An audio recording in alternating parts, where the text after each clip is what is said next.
שלום, לי שלום. קוראים נדב אלמוג, ואני שמח לארח את סופרת הפנטזיה אביטל קופר כהן בשרשרת סיפור בערוץ הפודקאסטים הקהילתי סיפור 555. אביטל היא מחברת סדרת העולם האסור, ממנה כבר יצא הספר פרצלוויל, ועתיד לצאת באפריל הקרוב הספר השני בשם דארקווד.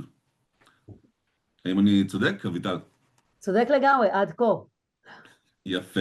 אז אנחנו בעצם נפגשנו היום בשביל לדבר בנושא מלחמת הטוב והרע בעולמות הפנטזיה.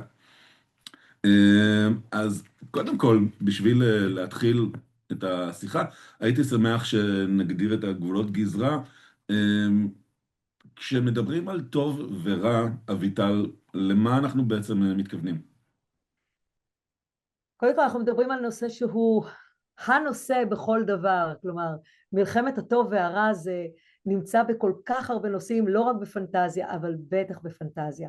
עכשיו, יש שתי דרכים להתייחס לזה, כאל טוב ורע אבסולוטי, כלומר אנחנו מדברים על משהו יותר נכנס, הייתי אומרת במעשיות, כלומר המכשפה הרעה מאוד שרוצה לאכול את עמי ותמי, לדוגמה, אבל אנחנו כאן באגדות, והטוב המוחלט זה שלוק ממלחמת הכוכבים, שנלחם כדי להציל, וזאת אומרת זה הטוב והרע האבסולוטי. אבל יש לנו את גווני הביניים שהם הרבה יותר מעניינים בעיניי, שזה מי הוא הטוב, מי הוא הרע, מה המניעים, האם יש טוב ורע אבסולוטי, האם בכלל אפשר לדבר על טוב ורע, האם אנחנו נעים על סקאלה.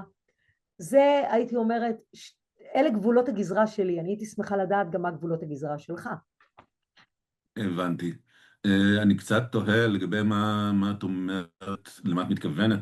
כשאת מדברת על טוב אבסולוטי ורע אבסולוטי, האם את מתכוונת שמי שהוא רע אבסולוטי אז הוא רע לחלוטין, הוא ומי שהוא נתפס טוב כרע אבסולוטי אז הוא לחלוטין, טוב לחלוטין? הוא נתפס כרע לחלוטין, ואני חושבת שזה משהו שהוא יחסית מיושן. היום אנחנו מחפשים יותר את גווני הביניים. התפיסה שלו כרע לחלוטין זה בגלל שמישהו אחר רואה אותו ככזה. אני בטוחה שהוא לא רואה את עצמו כרע לחלוטין, אני בטוחה שהוא מונע על ידי מטרות ואידיאולוגיות שבעיניו נראות מצוינות, וזה רק מראה שהטוב ורע אבסולוטי הם לא באמת אבסולוטיים, הם תלויי תפיסה, תלויי תרבות, תלויי תקופה, תלויים כל כך הרבה דברים. ובוא נגיד שאני בסדרה שלי בחרתי בגווני הביניים, בבדיקה של מי הוא הטוב, מי הוא הרע, מהו החלק הטוב בתוכנו, מהו החלק הרע בתוכנו, איך אנחנו מייצרים את הבחירה בין הבחירה הרעה, ומהי בכלל הבחירה הרעה, לבין הבחירה הטובה. ועוד פעם, גם בבחירה טובה ובחירה רעה, אנחנו שוב מדברים כאן על סמך תרבות שבה אנחנו חיים. יכול להיות שאם היינו חיים בתרבות אחרת, הבחירה הטובה בעינינו הייתה מזעזעת, אחרים מתקופה אחרת, או מתרבות אחרת, או מתרבות ותקופה אחרת. כן. אז קודם כל את אומרת פה, את מציגה פה משהו מאוד מעניין, את הטוב והרע בעצם כמשהו יחסי, שמשתנה מזמן לזמן ומתרבות לתרבות. זה דבר ראשון, אם הבנתי נכון. לגמרי. ודבר שני, אה, שהטוב והרע פחות מישהו טוב ומישהו רע, אלא יותר שני צדדים שקיימים בכל אחד מאיתנו. כן, והם עשויים להשתנות. כלומר, אני יום אחד יכולה, יום אחד, כל דקה אני עושה בחירות. יש מצב שאני אעשה בחירה טובה, בחירה, עוד פעם, על פי אמות המידה התרבותיות והתקופתיות שלנו, ויש מצב שאני אעשה בחירה אחרת. הדילמה בתוכי תיווצר לפי סקלת הטוב והרע שלי, לפי ההבנה שלי מהו טוב ורע.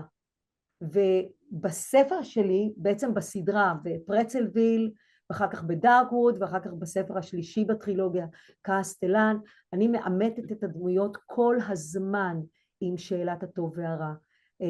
בספר הראשון, אנחנו נדבר על זה אחר כך, אבל האימות הזה קיים כל הזמן, כשאני בכוונה מנגישה לקורא את ההבנה שוואלק אפשר להבין למה הוא עשה את הבחירה הזאת.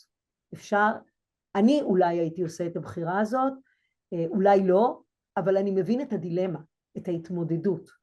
כן, והתמודדות לדעתי היא הרבה יותר מעניינת. כן. אגב, אני רואה שאת משוויצה מדי פעם בעותק שלך. לי יש עותק חתום על ידי המחברת. תודה, אז זהו. תודה.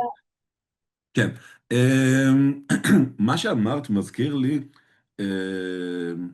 ותגידי לי אם זה רלוונטי למה שאת אומרת, במעשיות האחים גרים יש את הסיפור של החתול במגפיים, או, אה, ששם בעצם יש איזשהו בחור צעיר, די כלומניק, לא, אין לו שום דבר יותר מדי